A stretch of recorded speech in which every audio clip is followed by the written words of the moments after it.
Okay. We will be recording this, and we ask you to turn off your audio and video right now, and then to turn it back on when we're finished. Okay?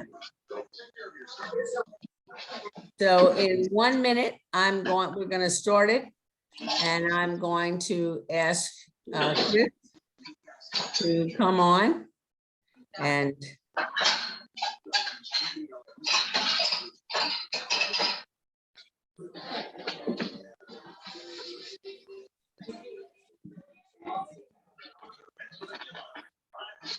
if everyone would mute their audio and video, please. And Chris will be coming on to welcome us all here. Chris, if you are ready, I'm going to give you the countdown. 5, 4, 3. Welcome, everybody. Here we are at our Historical Society of Carroll County annual meeting, and I'm really glad for everyone to be here with us today. This is our chance to have a little bit of business and a little bit of interesting. And I think I'm going to take a minute to just make sure people are muted, because I'm getting a lot of background noise. So I'm going to go through and just mute a few people. Okay, I think I got most everybody. Okay, terrific. All right, so tonight's meeting, we're beginning with a nice overview of the society and the organization. Then we'll get a quick financial report from our treasurer. Then we'll get our governance chair to lead our elections. Then we'll have a wonderful keynote speaker on a brief history of the census from 1790 to 2020.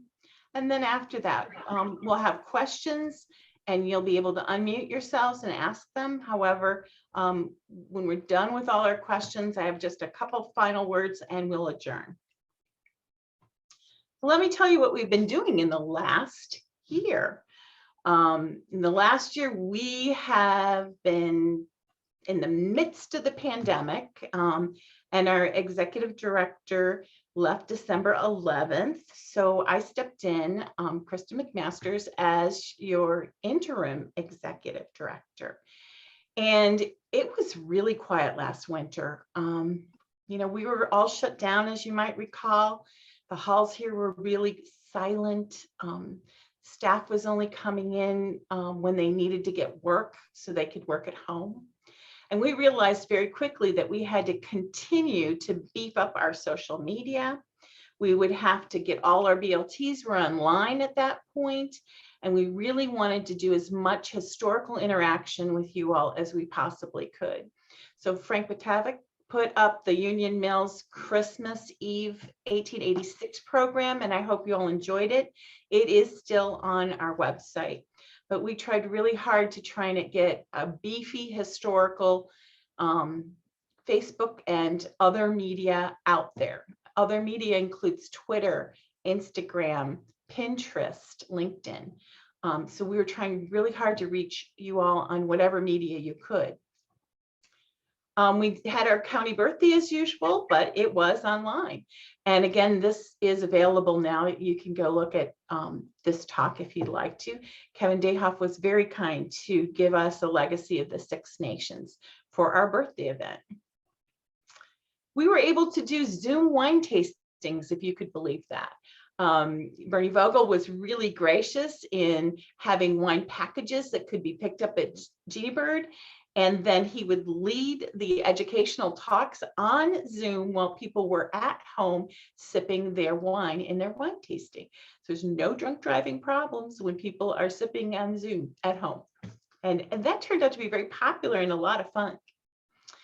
We also tried to bring in other forms of remote history. So we linked up with the library to present Targeted Tracks by Scott Mingus, which was a talk about the railroads and their crucial role they played during the Civil War in the Cumberland. We linked up with Union Mills and presented their Industrial Archaeology Revisiting the Founding Era presentation about Union Mills. Just on November 1st, we linked up with the library and had John Ott to talk about the first Thanksgiving.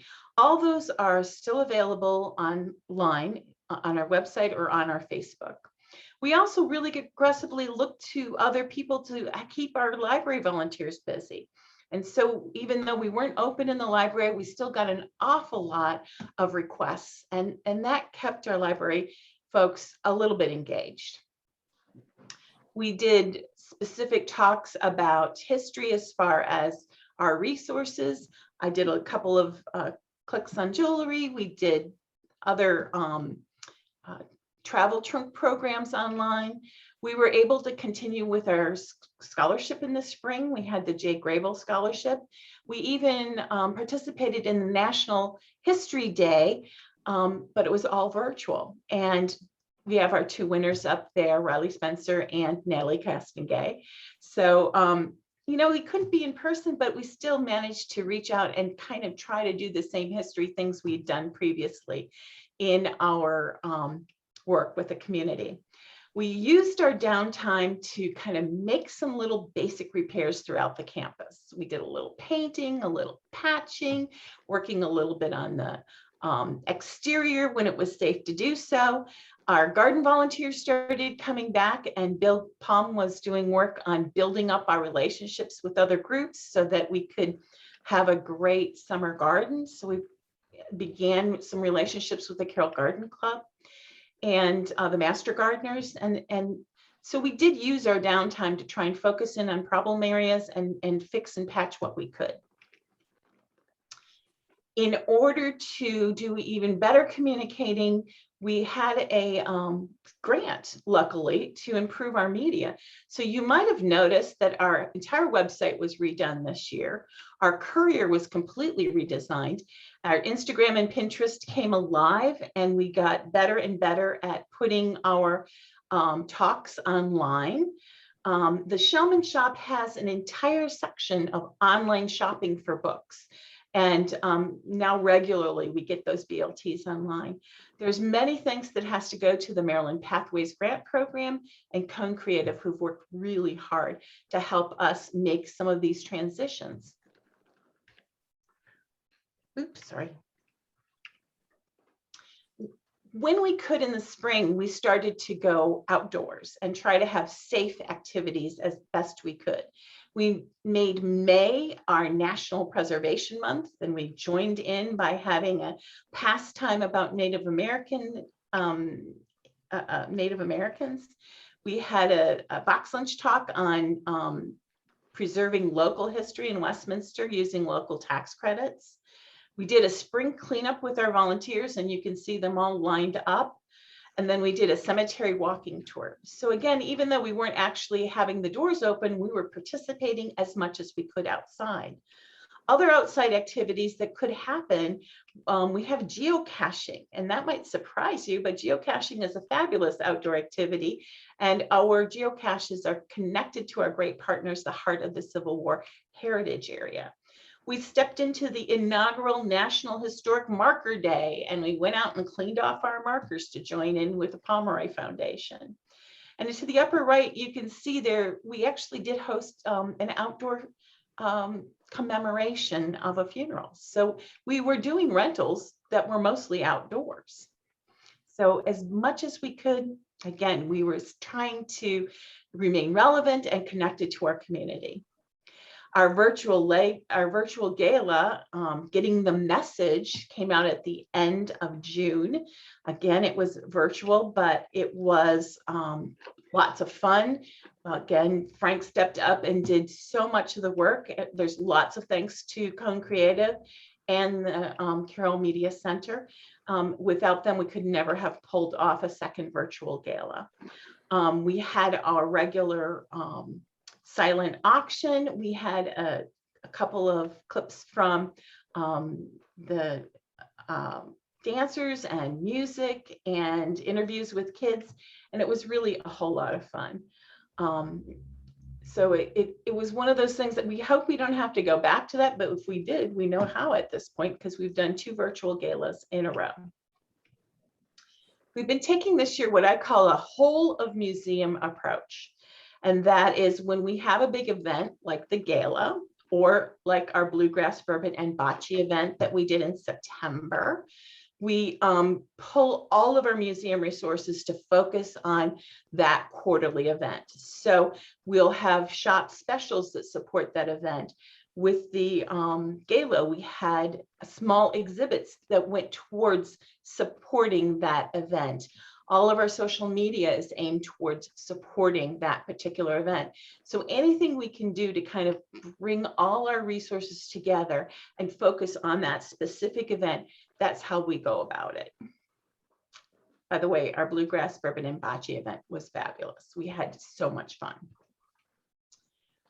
This, of course, if you're going to do a whole of museum event, does kind of require that we increase our exhibits a little bit. By July, we were welcoming the public back in, and we needed to welcome them into something interesting.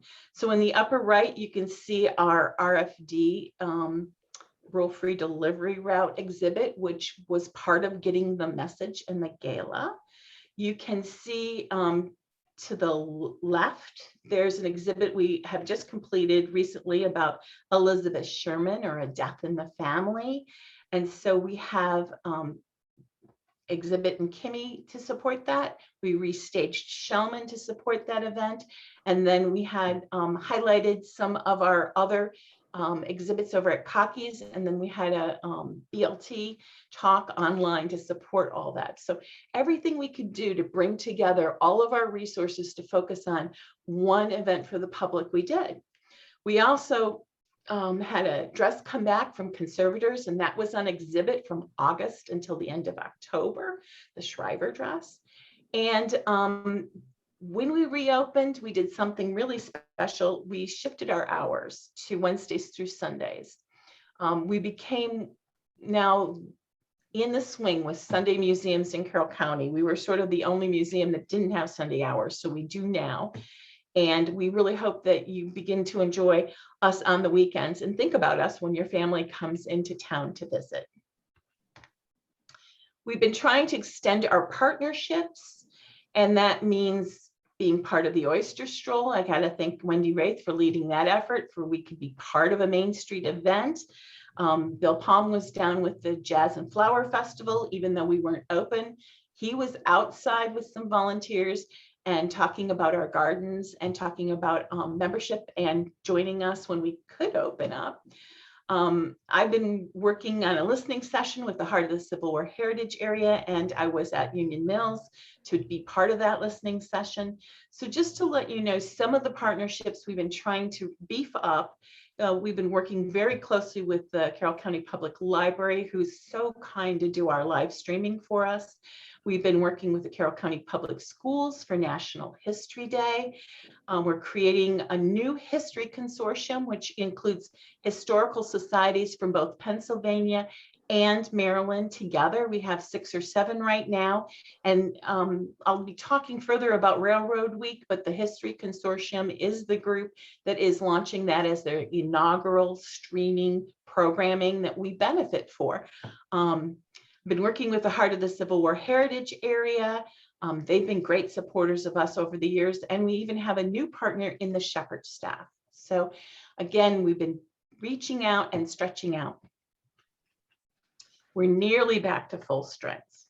If you came here today on a Thursday, you would have seen a volunteer in the shop, volunteers in the library, our last of the season master gardeners and Carroll County Garden Club, all working outside in the backyards. It's really wonderful to feel this place humming again. So we're putting out our pastimes for children for 2022 and hope to be at full strength at that point, and able to give tours and able to host as many people as we can. Tyler, I'm going to be handing over to you for the next section on the financial report. I just want to say this year's been a very challenging time and special, but I got to say I wouldn't have done anything differently. I think we really did as much as we could. So thank you. Thank you, Chris. Let's see if I can share my screen when you're ready. You should Perfect, have thank it. you. Put my video on here. So thanks, Chris. Good evening, everybody. Hopefully everyone can see my PowerPoint slideshow on the Zoom. So I wanted to give a quick update of the financial status of the society as we stand today.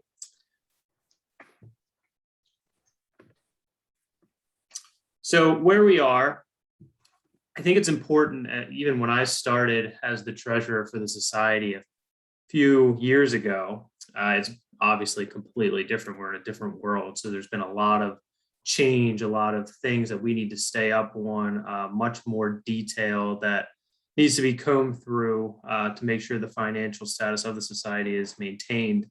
So we have a dedicated and experienced committee that works diligently to make sure that happens. I have a good team of people that I can call on and meet with pretty regularly to discuss where we are as a society and how to handle things financially. So that's a very strong backing for an organization.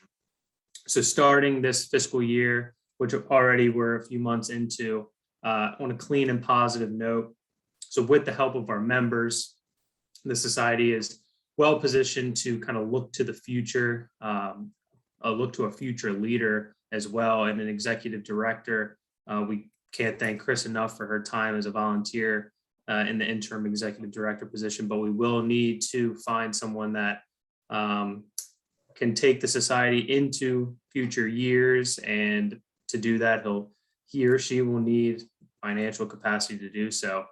Going into future years and this year, hopefully, we'll have more live events, regular attention to grant opportunities, just other things that in the past year haven't been as considered as much because of where we've been in the world. So I'll look back and I'll look into the future. As we discuss every time I kind of go over finances, we have a campus that's expensive to maintain.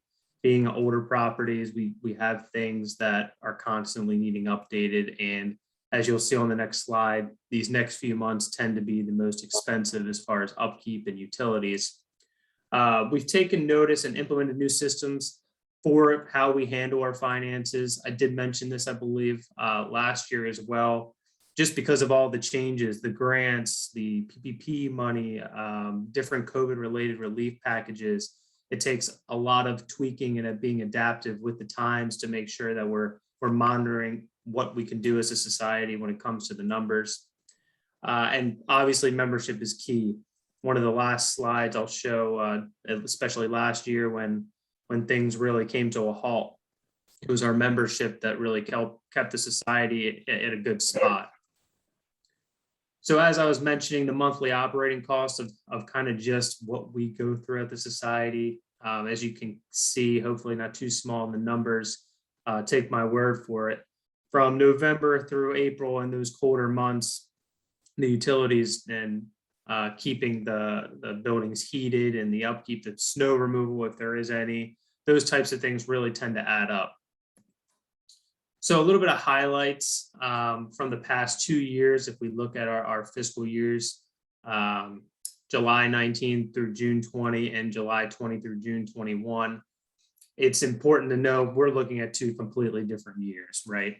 But as far as what some high level looks, you can see that earned and contributed income kind of dropped from year over year, and that's for obvious reasons. We didn't have as much going on. We didn't have as much going on because of COVID, but in the fundraising aspect, even though we were doing virtual galas, that's where our membership really stepped up. You can see in this special events and fundraising income, we actually performed very well, and that was a tribute to our membership base. On the expense side of things, salaries and wages are also down year over year. Big reason why is because of the effort of Chris to volunteer for the position. We had the most expensive person that we have to pay for. That position has been vacant. Event expenses, if that stands out to anybody, the only reason that really is an uptick is because we have to, for timing purposes, pay some deposits for future years for the gala and things like that, and that's why that expense is up. Overall, we are in much better shape than some may think. I think nonprofits in general have seen the opportunity to flip some of these restricted grants when they got the money back in maybe 19, early 20, before COVID really took steam. They got money that was supposed to go towards certain things, but a lot of those got converted to operating funds, if you prefer, because of the times that we were in. So when we look at kind of the short-term funds we have allocated to us as a society, we have 6 figures in restricted funds, which means from collections, the facade for the buildings, gift for the causes from previous galas, and grants in general that are still restricted for certain things. So that's good to have, but in general for us, it's also nice to have the unrestricted funds that we can use for general operating costs and future employment of an executive director, et cetera. So as we talk today, it's a bit different than maybe a talk 2 years ago when it was kind of a desperate cry for we really need the help of the membership because of the ability to convert grants. But I will say, in talking with the board and members of the society, everyone realizes that this will have to continue to really keep the growth of the society intact, hire the right leadership team, make the necessary tweaks to grow with the times. It's going to be hugely important for the membership of the society to continue to show support, and for our leadership team at the society to get grant funding, et cetera, to make sure that we take this strength that we have right now and continue into the future. Well, thank everybody.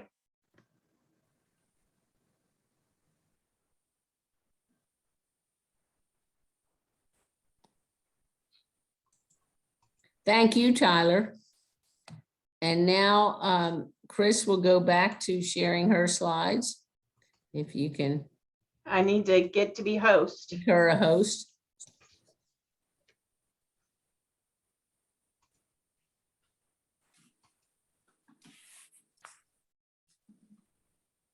Okay, Chris, you should be host now. Ooh, thank you.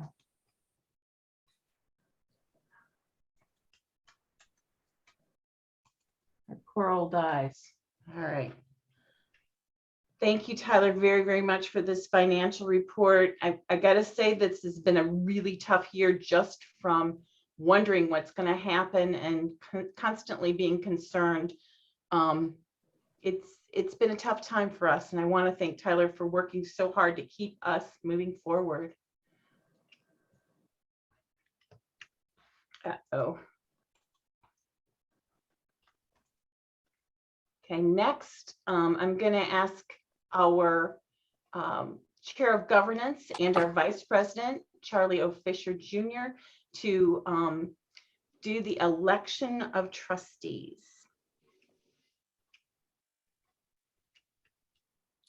Okay, thank you, Chris. Thank you, Lynn. Can you hear me? Yes. All right.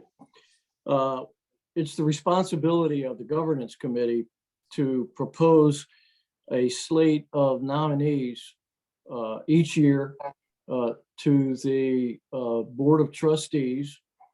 About 1/3 of our trustees end their current term each year, and many of them are renominated again with their consent. And this year, incumbent trustees who are being renominated for a new 3-year term you see on the screen are William Brown, Tyler Codd, who you just heard from, Bernard Jones, Jennifer Munch, and Lynn Wheeler, who you've also heard from this evening. And an additional trustee who's being nominated for a continuing 1-year term is Douglas Velnosky. In addition, we are nominating a new trustee, who is on our Zoom meeting tonight, Samuel V. Greenholz, who has been very active in our community, a longtime member of the community. He is the executive director of the Literacy Council of Carroll County. And in addition to the trustees who are being nominated to continue for another term, we are nominating Samuel Greenholz for a 3-year term, along with many other remaining members of the Board of Trustees. It is the responsibility of the membership to vote on the slate of trustees. And I would ask that a vote be taken to approve the 6 incumbent trustees plus Mr. Greenholz. And I believe that and you can correct me if I'm wrong, Lynn or Chris, but I believe that the way that the vote is to be taken is that we're only going to ask for a vote of people who object to one or more of our nominees, and ask them to vote by either turning on their cameras and raising their hand, or hitting the chat button on their Zoom and telling us that they object. So I would ask whether there are any nay votes among the participants in this particular Zoom meeting to the 6 people that I have proposed for members of the Board of Trustees.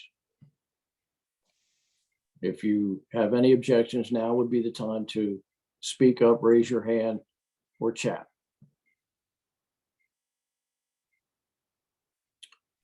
Kristen, you are the chair. I hear no objections. I hear no objections. Then the proposed trustees are elected by the membership. And before I leave, I would like to acknowledge the 3 retiring trustees who retired this year, who you see on the screen. Lynette Brewer, who has been on the Board of Trustees for many, many years, has resigned, as have a couple of more recent trustees, Jill Schultz and Terry Smack. They have all been wonderful contributors to the governance and the business of the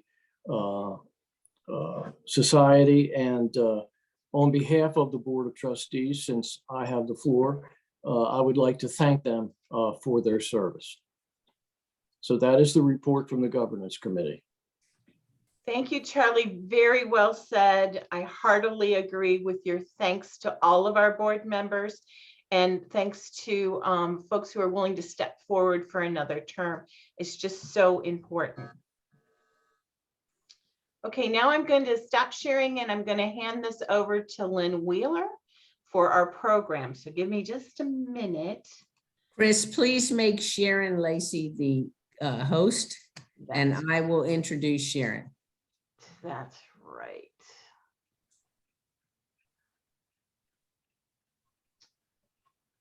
Oh my goodness. Sharon Lacey is in the participant list. You will see her under her name, Sharon Lacey. You can make her the host. She should be getting Okay, to be the host good. now. All right, Sharon, you should be able to now open your video, and then I will introduce you. And it is my great, great pleasure to thank and welcome Sharon Tosi Lacey to speak as our keynote speaker tonight for the Historical Society annual meeting. Sharon has served as chief historian for the U.S. Census since June of 2015. Previously, she spent 25 years as an officer in the U.S. Army and Army Reserve before retiring as a lieutenant colonel. Sharon holds a BS in engineering psychology from the U.S. Military Academy. That sounds like a very interesting major indeed, Sharon. An MS in education from Long Island University, and a PhD in history from the University of Leeds. I had the great pleasure of hearing Sharon address the Maryland Library Association on the history and amazing impact of the U.S. Census on the U.S. And she has tailored this talk to us, and so I am very honored and delighted to turn it over to you, Sharon, to share with us some of the fascinating things about the U.S. Census. Thank you. Lynn, thank you so much for having me. It's truly my honor. And my first takeaway is I want to come to all of your events. Bluegrass, bourbon, and bocce just speaks to my heart. Let me just do my sharing my screen here. And see, why is it not showing? Okay. You should be able to hit the green, share Yeah, button. you guys should see my first. We don't see it. Can you Try? Hold on, let me do it again. Yeah.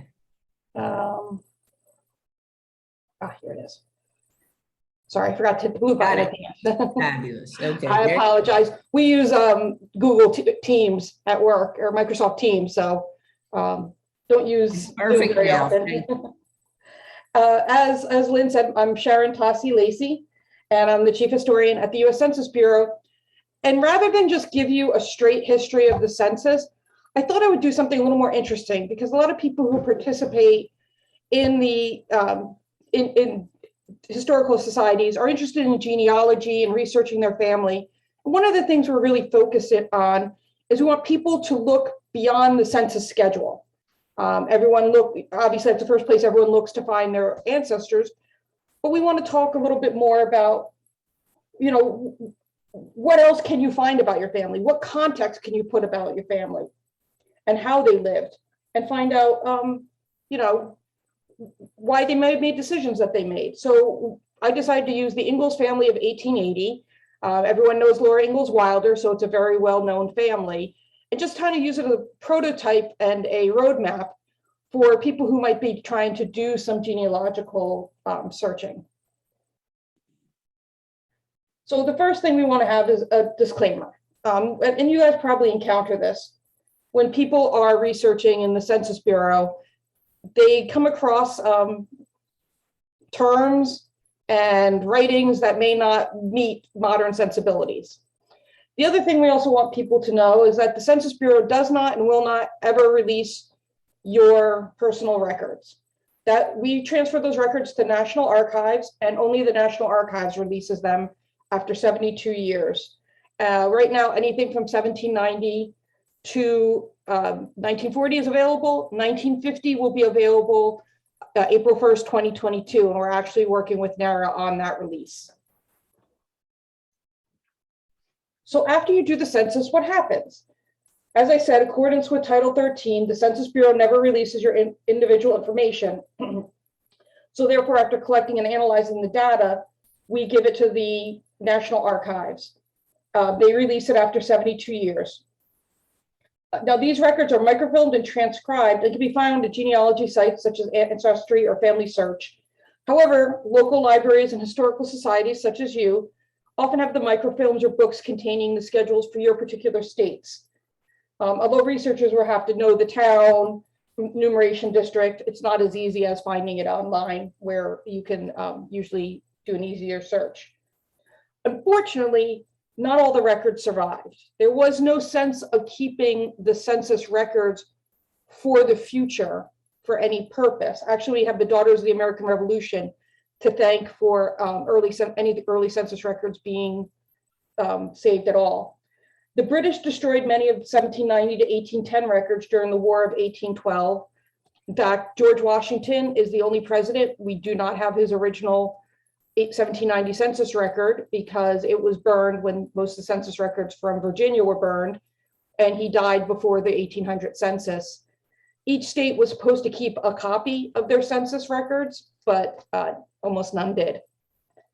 You have to think it was very hard and laborious to transcribe those. And a fire in January 1921 destroyed all but a few of the 1890 census records. which anyone who has researched their family gets very frustrated because there is literally a brick wall in the middle of your research. So what do the census records show you? Come on, come on. Well, you have to remember, each census collects different information based on the needs of the federal government at that time. So the information collected has changed and evolved over time. And if you come to our census.gov/history site, we've got a nice brief history of the census that will show you what was asked and why in each census.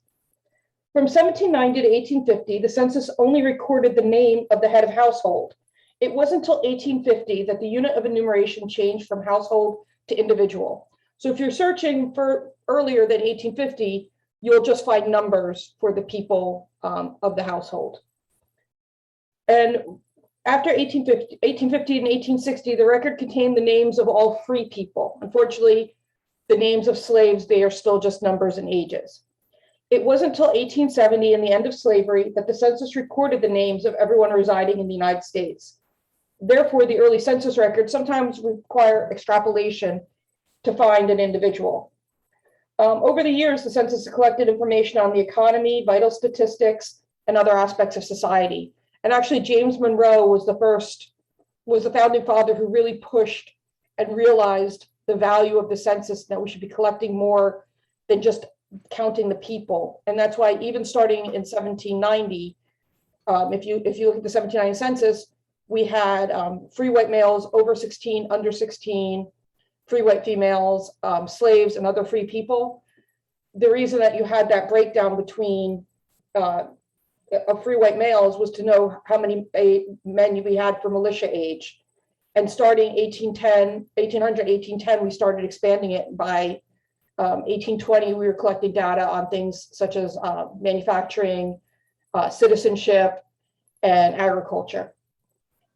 Well, the decennial census schedules are the best source of information about a particular person or family.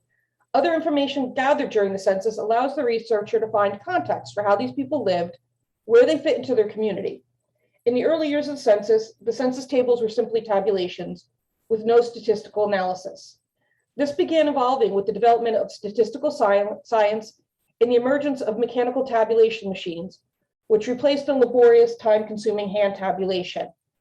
These resulted in the creation of more detailed tables that were able to analyze every aspect of the population and economy. And as we proceeded through the 19th century, the number of census questions grew longer and longer. And it can be daunting to start this manner of research. So we're going to use the information of a well-known person to create the roadmap to assist someone in tracing their ancestors and to illustrate how to use all forms of census data. So we're going to use the 1880 census and the Ingalls family of Little House on the Prairie fame to demonstrate what additional data that you can get from the final reports of the census. So the 1880 census, Rutherford B. Hayes was the president. There was no permanent census bureau at this time. There would not be a permanent census bureau until 1902. Francis Amasa Walker was the superintendent of the census, and he had been in 1870. He was succeeded in 1881 by Charles Seton. In 1872, Seton had actually invented a simple tabulating machine that made tabulation easier by keeping, you can see how large these sheets are, by keeping the lines on the sheet isolated and organized. And the Census Bureau used the Seton device for the 1870 and 1880 census. That would be replaced by the Hollerith machine, which was a forerunner of early computers. And from 1890 until the 1950, when it was replaced by UNIVAC, we used some form of the Hollerith machine, which transferred the information to punch cards, which could then be read. At this time of 1880, the world was also in the midst of a statistical revolution, and the Census Bureau was at the forefront of that. Francis Amasa Walker was one of the, I think he was the first president of the International Statistical Society. So no longer would the census be a simple tabulation. The data can now be analyzed and used to understand our people and our economy. 1880 was also the first census to use specially trained enumerators. Prior to this, U.S. Marshals conducted the census. They were really the only federal agents that had access across the country, and they would appoint temporary deputy marshals to help them with gathering the data. Because the census supervisors hired locally on the theory that not only did they need someone who knew their territory, but that people would respond better to someone from their neighborhood. And a former Union colonel, Francis Amasa Walker, made a concerted effort to hire disabled Union veterans, freed slaves, and the widow of Union soldiers. So they were actually doing, we at the Census Bureau were doing diversity before it was even a concept. And while the 1870 census had a number of African-American assistant marshals, 1880 was the first time we saw women enumerators. And the number wasn't large. I think it was only about 200 out of about 31,000 and change. However, women minorities were also hired as tabulators. And if anyone saw the movie Hidden Figures, the women who were the calculators and doing the punch cards, well, that it was sort of the same thing. And they eventually, when we moved to the computer age, they became the managers in the early 19th century as we moved to computers, because they were the ones who understood how it worked. And when the Census Bureau became a permanent agency in 1902, more than half of our permanent workforce was women. This was also considered unskilled work. So that's why they allowed women and minorities to do this work. It actually was very skilled. 1880 was also the first census where enumerators were subject to privacy laws. Although it was not codified, it would not be codified until the US Code of 1954. It is in the census legislation. Prior to that, they actually had in the census legislation that the marshals would post the census schedules in 2 public places for people to come and make corrections. And there were 5 schedules collected that were used. And a schedule is actually just the form that they filled out. So what you see on there was the schedule that was used to collect the population data. So there were 4 others. And there was mortality, population mortality, agricultural, social statistics, and manufacturing. And one of the reasons that we collected things like social statistics, particularly on blind and deaf, was the federal government had to know where to put money and resources. The mortality schedule, there really there's no Department of Health and Human Services. Many states did not have birth or death certificates. So it fell on the Census Bureau, or back then it was the Census Office, as one of the only federal agencies that could touch people's lives to collect that type of data. And it was usually mortality of the year before and births of the year before the census. The Census Act also provided for the collection of detailed data on the condition and operation of railroad corporations, express companies, telegraph companies, life, fire, and marine insurance companies. Actually, weirdly, that was collected on Schedule 4 Social Statistics. And fines were imposed on officials of every corporation who shall willfully neglect or refuse to give true and complete answers to the inquiries authorized by this act. By this point, the Census Bureau had discovered, by trying to collect data on manufacturing and economics, Americans just in general don't trust the federal government. And so we're not always entirely truthful when the government came around asking about their companies or their manufacturers, their farms, because they thought it was going to be tied to taxes. And so that's why we put those type of protections in. We actually put those protections in for the economic census of 1820, so that people could be assured that no one could identify their company from looking at census data. In addition to all of this, the superintendent of the census was required to collect and publish statistics on the populations, industries, and resources of Alaska, which we had just purchased from Russia, with as much detail as was practical. And we also did an enumeration of all untaxed American Indians within the jurisdiction of the United States. And if you look at the original in the Constitution, it says Indians taxed and untaxed. So Indians untaxed simply meant American Indians living in tribal relations or on reservations, because those were considered separate nations. So they weren't counted into the count for apportionment or anything like that. But the government realized they needed to know who was living on these reservations. So they started doing some separate censuses around this time of the American Indian population. And you can see just how many questions were asked on this. And now please keep in mind historical documents that might contain outdated or offensive terms. Enumerators were to mark W for white, B for black, MU for mulatto, and C for Chinese, which was a category that included all East Asians, and I for American Indian. And honestly, in 1880, we were just starting to see some immigration from China to help with building the railroads, but it was very small compared to immigration from Europe, very, very small. Enumerators marked widowed or divorced. And the census questions changed based on the information needed by the government agencies at that period of time. And because we could use the professional enumerators and the mechanical tabulators, it was easier for us to process a large amount of information, what in the past had taken 10 years to tabulate now could be done in 2 or 3 years. In fact, even with the Seton device in 1880, it took almost the entire 10 years to tabulate and publish the census information.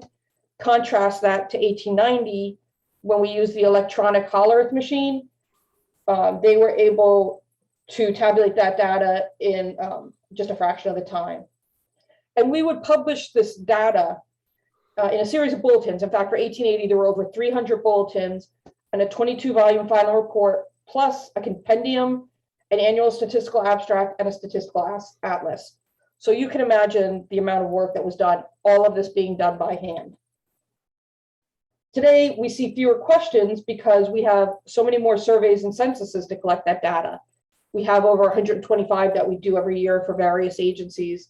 So there's a less burden on the decennial census, and the short form, which came about in 1940, was replaced by the American Community Survey, which is a rolling survey asking a certain number of families every month, a list of questions. So we've kind of gone full circle, started out, I think, with 6 questions, and I think this last census only had 10. So let's talk a little bit about the Ingalls family. Author Laura Ingalls Wilder documented her family's travels in the popular Little House on the Prairie book series. These books trace their moves around Wisconsin, Missouri, Kansas, Minnesota, and Iowa, although not covered in the books, before finally settling into Smet, Dakota Territory in 1879. Although Laura and her 2 younger sisters would eventually move elsewhere, her parents and oldest sister Mary remained in De Smet for the rest of their lives. In fact, so important is De Smet in the lives of the Ingalls family that 4 of her 9 books are set here. As always, the best place to start the exploration through the family is through the family census record.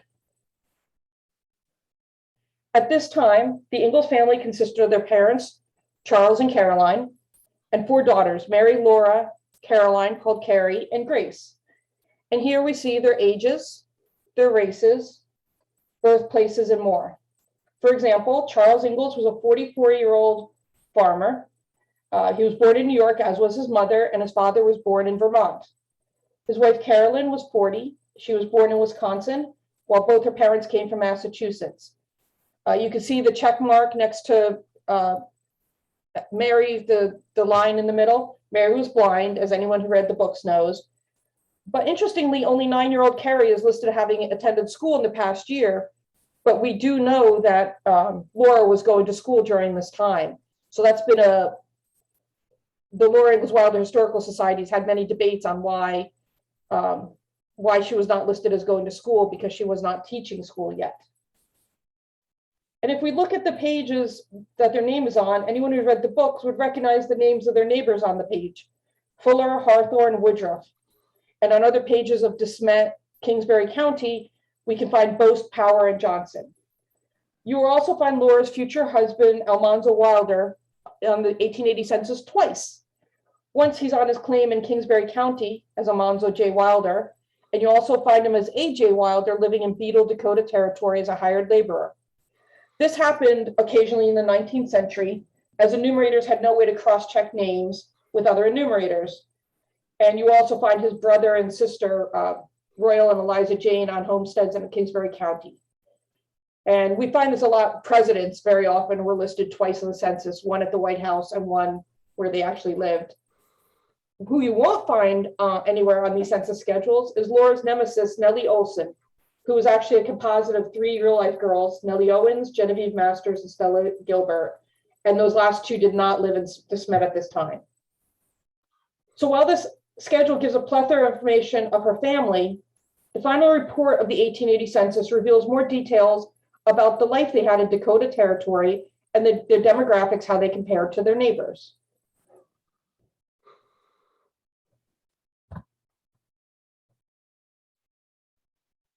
So the Ingalls family were some of the more than 120,000 people who had emigrated to Dakota Territory after it was formally organized in 1861.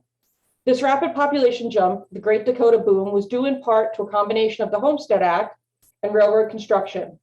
This migration has steadily forced the center of population west, as families took advantage of the promise of 160 acres if they farmed the land for 5 years. In 1790, the center of population was near Baltimore, Maryland, while by 1880 it moved to outside of Cincinnati, Ohio.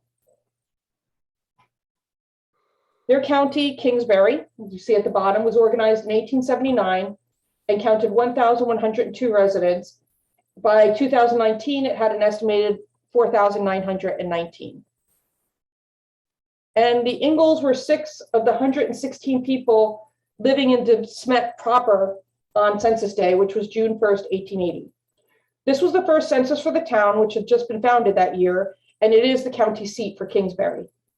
As one of the first families to settle the town, the Ingalls literally watched the town grow up around them. Even today, De Smet is a small town with an estimated 1,052 people. The population of density of Dakota was 0.92 people per square mile. And contrast that with the District of Columbia, which had 2,960.4 people per square mile. Dakota actually had the 6th lowest density, with only Arizona, Idaho, Montana territory, New Mexico, and Wyoming territories were lower. However, it was a huge improvement over 1870 when it was the 3rd lowest. It only exceeded Arizona and Wyoming territories.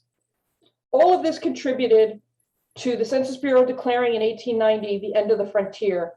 And that simply meant there was no state or territory from coast to coast with fewer than 2 people per square mile. After 1889, Dakota Territory split into present-day North and South Dakota, with De Smet remaining in South Dakota. And today, a little more than 884,000 people call South Dakota home, while more than 762,000 live in North Dakota. And they were the 39th and 40th states admitted to the Union. And although they are numbered alphabetically, President Benjamin Harrison shuffled the statehood papers before signing them, so no one actually knows which became a state first. He shuffled them, without looking at them, signed them, and then shuffled them again. Now let's look at the Ingalls in the context of the neighbors. It's important to understand who was migrating west. Of the people in Dakota, over 83,000 were native born, while over 51,000 were immigrants. But where exactly were they coming from? Well, we can see since De Smet sits on the eastern edge of the territory, not far from the Minnesota and Iowa borders, it makes sense that many people would come from those states. And in fact, almost 40% of the native-born residents came from just 4 states: Wisconsin, Minnesota, Iowa, and New York. And in Kingsbury County, these percentages are even more startling, where 519 of the 1,102 residents, 47%, came from one of these states. And the Ingalls family reflects this. Her father had been born in New York, her mother in Wisconsin, Laura and her older sister were in Minnesota, and her youngest sister, Grace, was born in Iowa. Only her sister, Carrie, who was born in Kansas, is the outlier. However, the native population is only part of the story, as the immigrant population was a huge part of the settlement of the West. Dakota had the second highest percentage of foreign-born residents, exceeded only by Nevada. In fact, it also had the largest relative increase of immigrants of any state or territory from 1870 to 1880. And so where did these immigrants come from? As you see from the table, 65% came from British America, Canada, or Sweden, Norway. And if you look back at the Ingalls sheet, you'll see they have neighbors from both countries. So what this tells us is that the burgeoning town of De Smet, and indeed all of Dakota Territory, was relatively homogeneous. Therefore, the Ingalls lived among people with whom they would have been relatively comfortable given their similar backgrounds.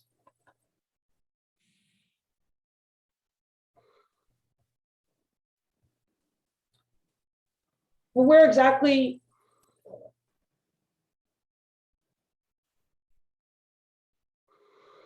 So, sorry. While Dakota Territory was overwhelmingly white, it did attract a sizable number of Black and Chinese citizens, many of whom would have come to work on the railroads. And it also had a number of American Indians that they termed as living in civilization, which meant living outside of tribal lands. The newly formed Kingsbury County, however, all 1,102 was white, 100% white. The American Indian population, primarily Lakota, mainly resided on the Standing Rock Reservation. And unfortunately, I couldn't find the final numbers from the 1880 special census, but going through and counting, there was approximately 672 families living there. And as for sex, the 1880 census did not tabulate this down to the county level, but the Dakota Territory had 82,000 men to 52,000 women, something that you would expect in a newly settled territory.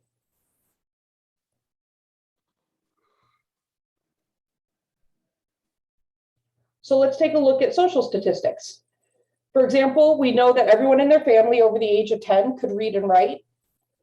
As per enumerated instructions, this was not asked of children under 10. We know that Carroll Ingalls had been a school teacher before she married, and that the family highly prized education. And she made sure her kids attended school wherever they lived. And actually, Dakota as a whole compared favorably to the rest of the United States, with only 3.1% unable to read and 4.8% unable to write, while the rest of the country as a whole averaged at 13.4 and 17%. Dakota had 508 public schools, and we know that Carolyn, age 9, was one of the 6,661 white females who attended one of those schools during the prior year. And as I said, we don't know why Laura wasn't listed, because we know from school records and her books that she actually was a pupil during that time. And it's important to remember that the census is self-reported, and sometimes enumerators or people miss something. The 1880 census also collected vital statistics such as births, deaths, and the mentally ill.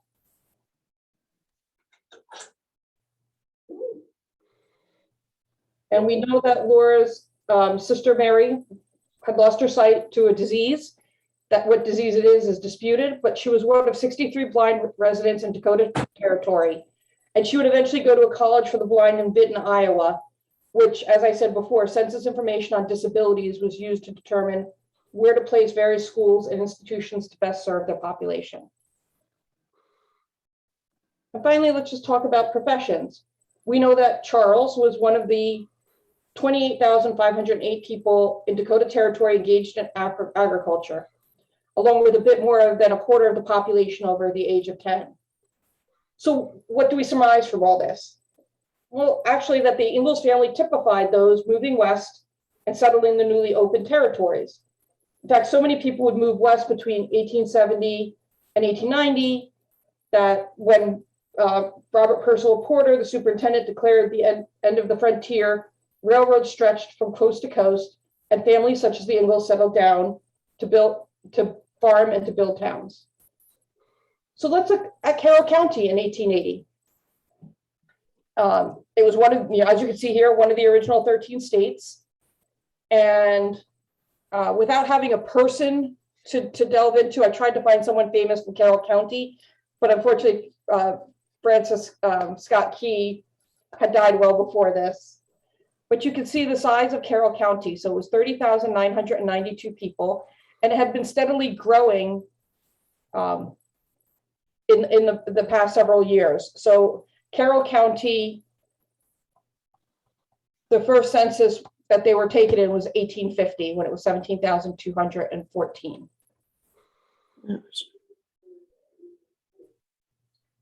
And the race of Carroll County, as you can see, was in 1880 it was 28,000 white and 2,286 black. And what I found interesting between 1870 and 1880, even with the freed slaves, that the black population did not change substantially between then, meaning a lot of people stayed put after they were freed. And what was the nativity of Carroll County? And you'll see that these numbers don't add up to the total population. And that's because of the limitations of the width of the page. They only did selected states and selected countries for the native and foreign born. But you can see that Carroll County, most of their foreigners came from Germany, Ireland, and England. But it was overwhelmingly native born people. So what does this all mean? This is just a small sample of the rich statistics available in the final reports. And as you can see, here's a selection of various other things. There are many tables and maps to guide you through the time. And remember, the census is a snapshot of America in a particular moment in time. And while the individual census sheets give you the personal details, the statistics allow you to put that information into context, and you can learn how your ancestors lived, perhaps understand why they made choices they did on where to settle, and what work to do. And by studying the final reports, particularly from 1870 forward, you really see a pattern and the story of your family emerging. Remember, the Ingalls family lived in a tiny town in a new territory, but in bigger towns and cities and counties and more settled states like Maryland, there's a lot more and richer material. And I hope this helps you in your quest to understand our past. And here is my contact information and our website. I encourage everyone to visit our website. We're constantly adding wonderful information, and each month we highlight a different story told through the census data. For example, last month it was the Chicago fire. This month it's American Indian month. We're doing the Hatfields and McCoys. We've done the Super Bowl. We've done Babe Ruth. We do a whole variety because we want people to see how we like to say census history is American history. American history is census history. We are merely a reflection of what's going on in our country and the direction our country is moving. I give you my contact information. We work for you. I have 4 historians and a researcher under me. We love to help people when they're doing their research. Even though we don't share the census information, we are happy to answer questions or help guide people through what they're doing. So please feel free to reach out if you have any other questions. And with that, if there's any questions, I will stop sharing my screen and let me figure out how to give this back to Sharon, you don't have to give it back. Well, you can give it back to the Historical Society at some point, but I just want to say thank you very much. A very interesting talk and look at the wide impact of the census. And I'm very thankful for all the time and effort you spend in sharing that with us. So we're open to questions now. And I'd encourage everyone to open your audio and video and ask any questions you might have of Sharon. Darren, I had a couple questions real quick. Sure. So one of the things I was wondering when you were talking about punch cards is that I'm sure you probably keep those cards, but do you still have the technology to actually read those cards? Actually, most of the punch cards were destroyed. There may be, we kept a small selection of unpunched ones. They were either destroyed or sent to NARA. Remember, there was no NARA until 1940s. And actually, Mary Orsler, who was our chief librarian at the time of the fire, she was our chief librarian for about 40 years. She was very active in the Daughters of American Revolution. And when they were destroying, we've lost so many census schedules for some of the non-population schedules, she would take them and store them with the Daughters of American Revolution because all the agricultural schedules, Alexander Graham Bell in 1910 was in charge of collecting schedules on the blind and deaf because he realized in 1900 they had asked the questions wrong and collected the wrong information. So he took that over. almost all of those schedules were destroyed too. But yeah, we haven't kept those, unfortunately. We have a selection of blank ones that we managed to find. And I'm always combing eBay. Before I came on board, when they moved to the building they're in now, they didn't have a chief historian and they just threw out swaths of stuff. Them trying to rebuild our artifacts. So one of my very favorite programs is Finding Your Roots. Do you guys have any relationship with that team? No, because that would be NARA. Okay. That would be NARA. But we're all obsessed with that type of thing. I mean, that's why we love helping people, go down and interpret things, because we're frankly nosy. Historians by nature, you're nosy. Sharon, we have a question on chat Sure. from Sam Riley with regard to, tell us about the political pressure that comes to bear in deciding what questions to put on the census over the years. So that's an interesting question, because until about 1930, Congress dictated to us what the questions would be. And then it moved to the census superintendent would submit the list of questions for approval from Congress. And then it became, now instead of Congress dictating that, we work with the other federal agencies to put together the list of questions. And I know that question may have something to do with in 2020, there was the case that over the citizenship question. And actually the Census Bureau, our position on that was, we already asked that question in the American Community Survey of 100,000 families every month. So we were collecting that data. We collect that data all along. So the lawsuits that were saying that we were violating privacy, there's two things the Census Bureau has not and will never ask you. Number one, they never ask you religion. We've done surveys of religious bodies, but they will never ask you your individual religion. And they will ask citizen or non-citizen. They never ask citizenship status of legal, legal or illegal. They would ask natural born, citizen, if you've taken out your first papers, or if you've been naturalized. So those are two things we never touch. Thank you. Other questions? Please feel free to ask your questions that you might have of Sharon.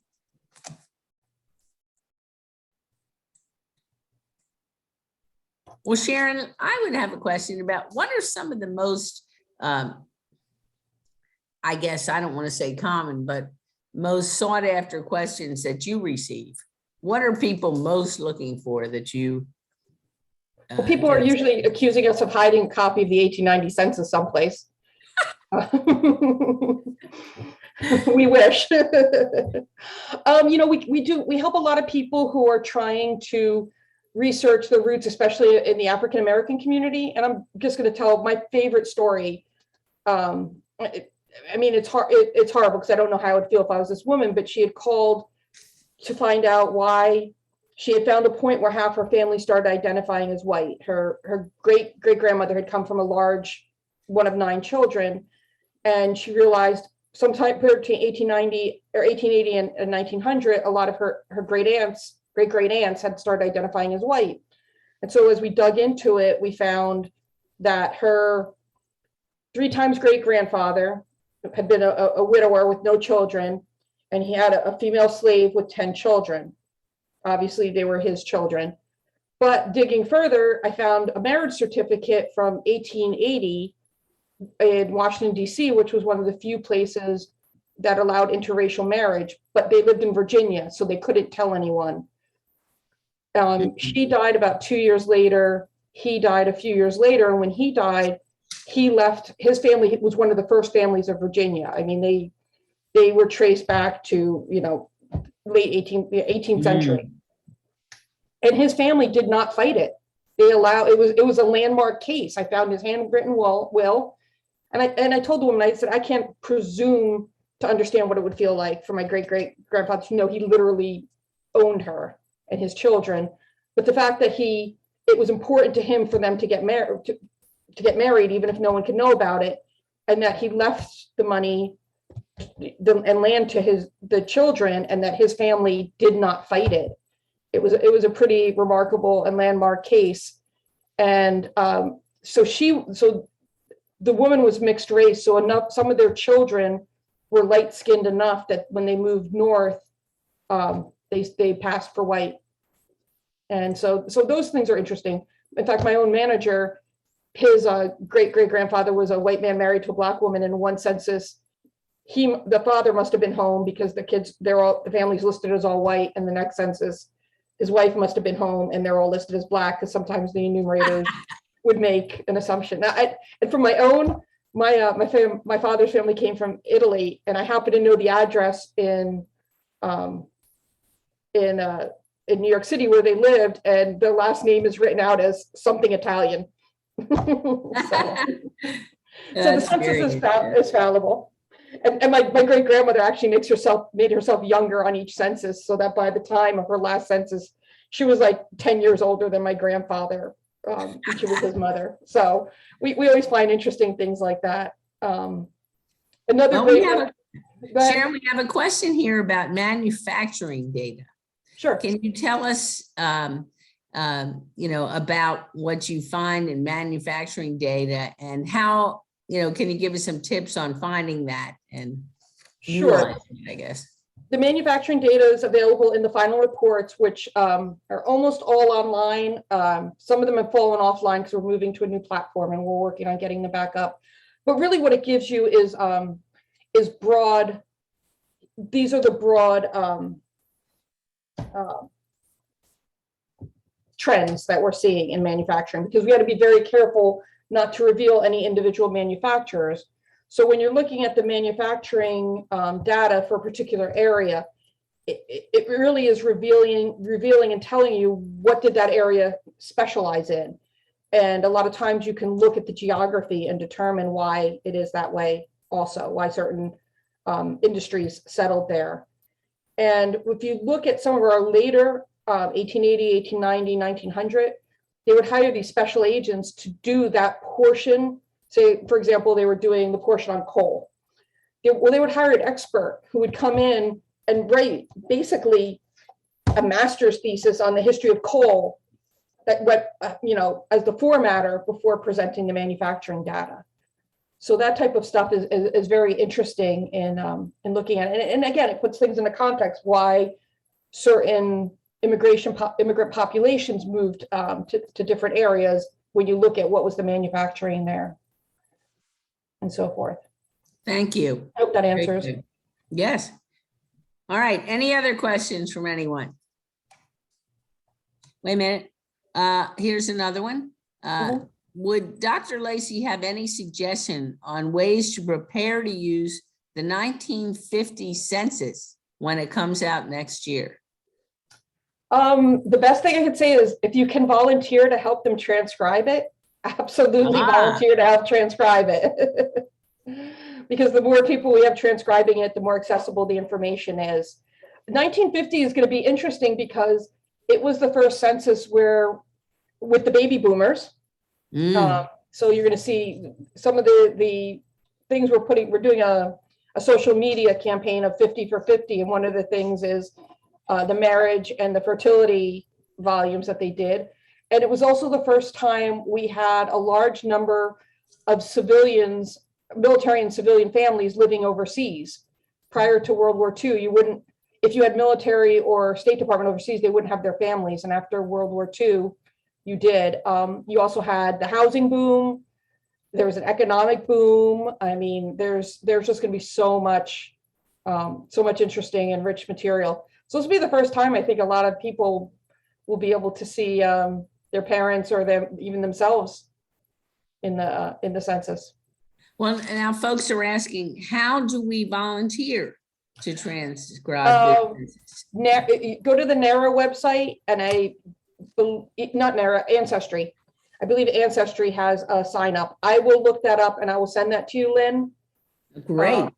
Let you know, because if you had every county historical society volunteer to do their county, we'd get it transcribed pretty quickly. That would be a cool project indeed. Yeah. That really would, Sharon. A great partnership we could do with the Census Bureau.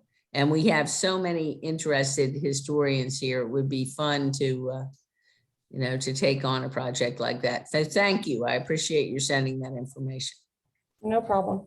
If anyone else has a question or a comment for Sharon, please unmute and let us know if you have anything else.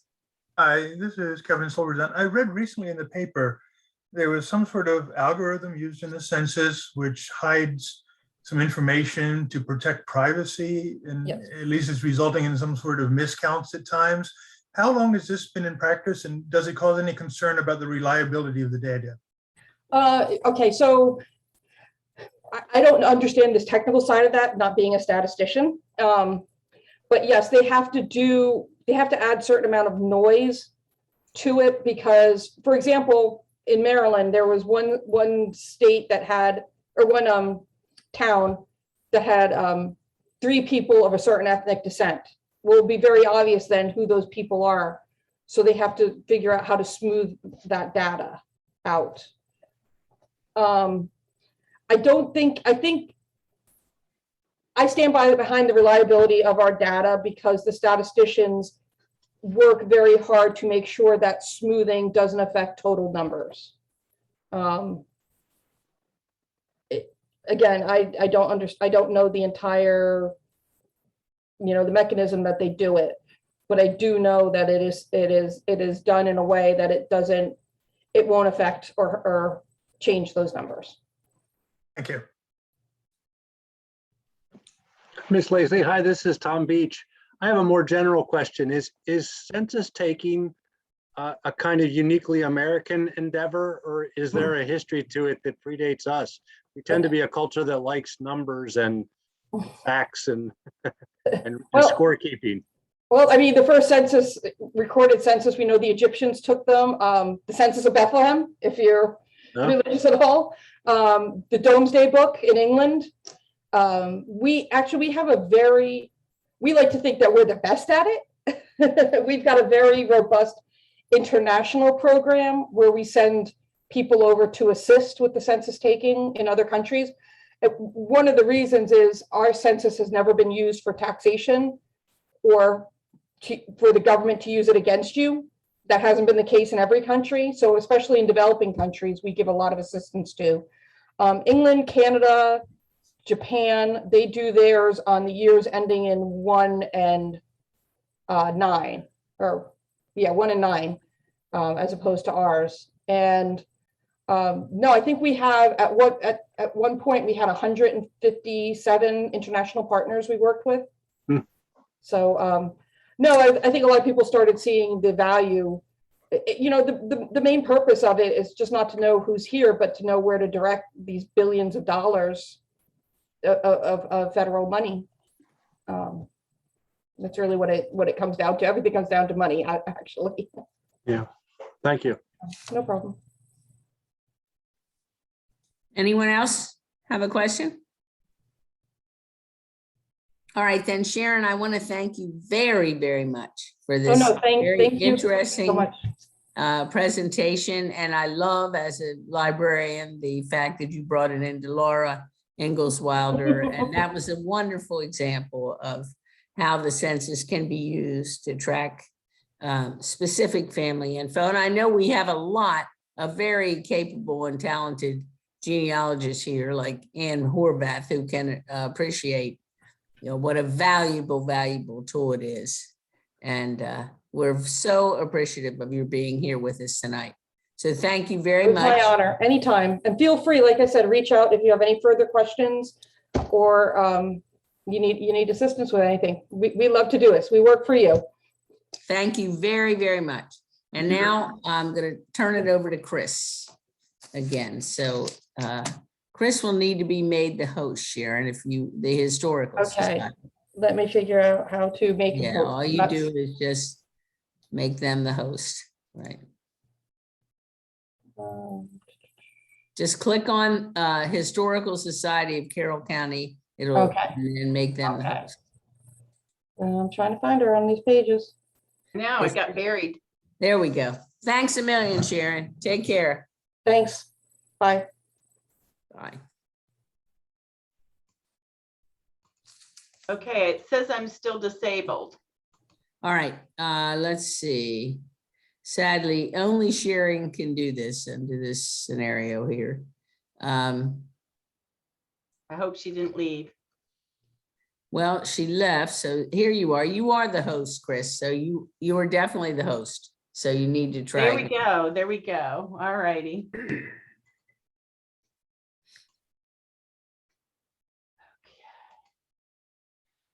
All right, so for this evening's business, we just have a little bit more to go. I want to go through some of our upcoming events.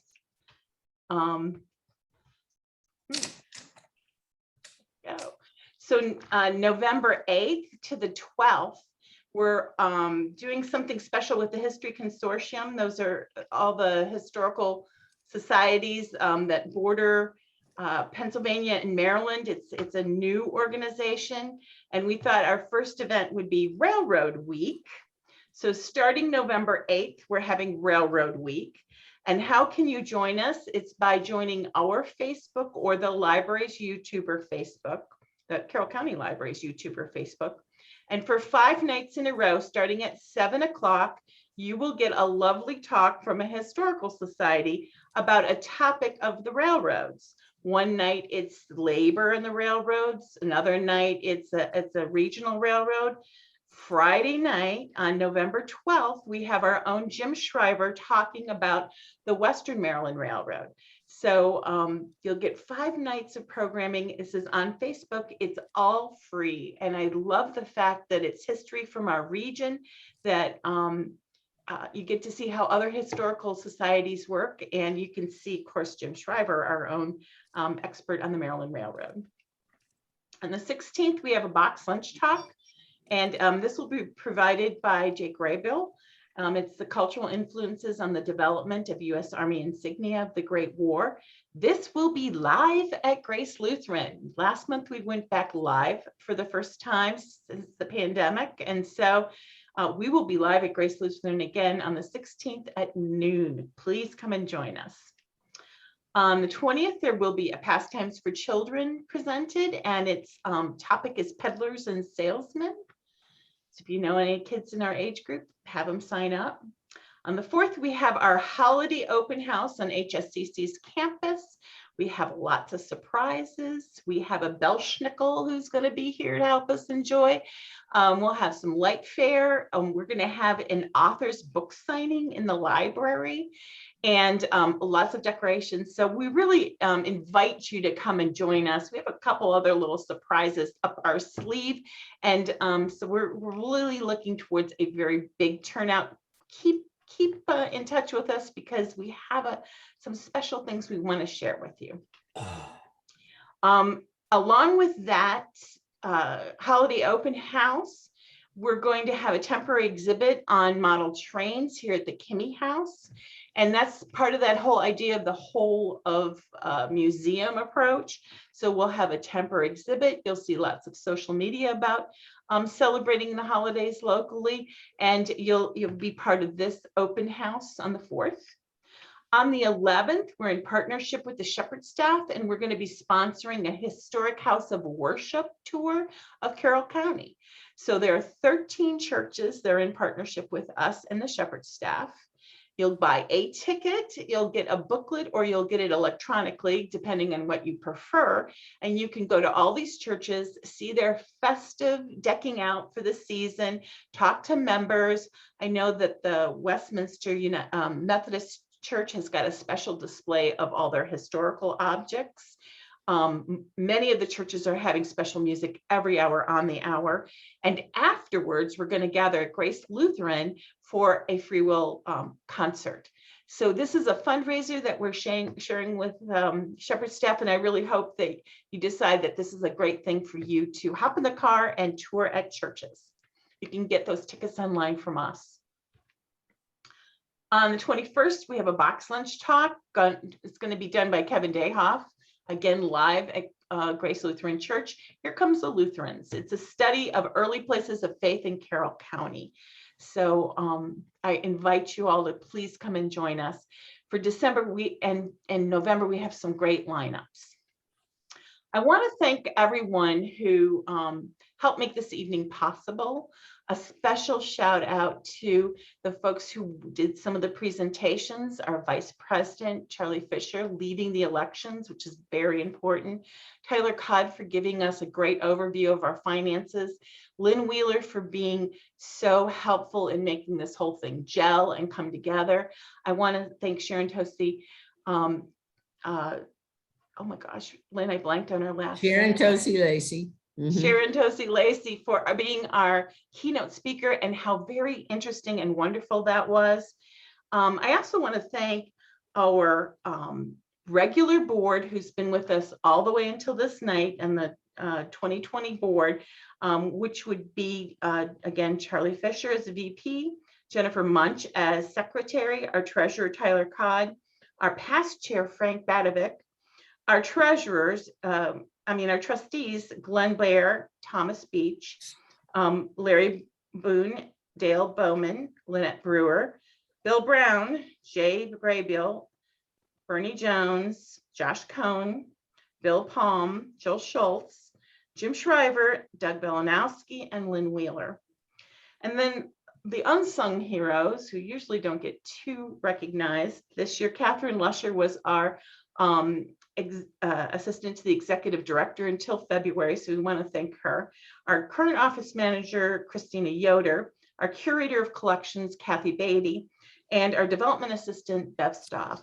So all of them should get a hearty thank you. And I want to thank you all members for being here with us, helping us through one of the most challenging years we've seen, and doing it all with the best grace you can. I really appreciate all the support I've seen in the last year. So we have a choice now to plow new ground or to let weeds grow, and we're choosing to plow new ground. So thank you so much, everyone, and have a great night. Thank you, Chris, Thank for you, your Chris. excellent service. Thank Good you. night. Thank you all. Good night. Good night, everyone. Yes, Good Good night, night. everyone. Thanks Good a night, lot. Good night. everybody. thank you, Chris. Good night, all.